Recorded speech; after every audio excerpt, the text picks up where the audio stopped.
Hey everybody, Dr. Oliver, backintelligence.com, and today we're going to show you a test you can do at home to test your hip flexor to see if it's tight. It's very simple. All you're going to need is a table.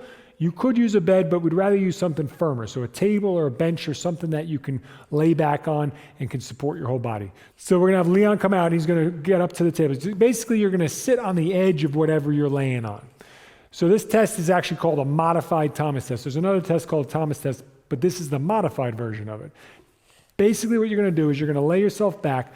I generally have, if individuals are going to do it at home, I tell them to bring up both legs, okay? Start with both legs up. Some people start one leg up, but I think it's better to start both legs up because then we can focus on our low back. We want to make sure this low back is not arching up off the ground, off the table, or wherever we are. You want to keep that tucked in. So your pelvis should be flattened or posterior tilted towards the table. Good. Holding that position, he's going to grab one knee. So whichever knee he's grabbing is opposite of the leg he's testing. So now he's going to let this other leg lower down.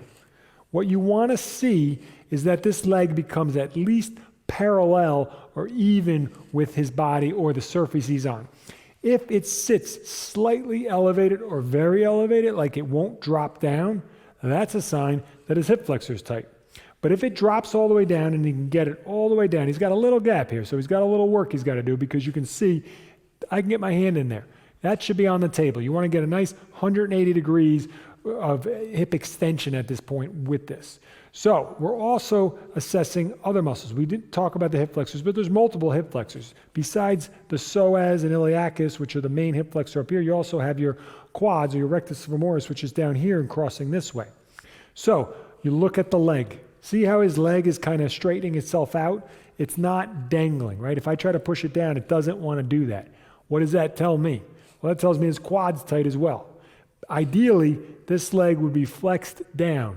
I don't want to hurt the guy, so I won't push too hard.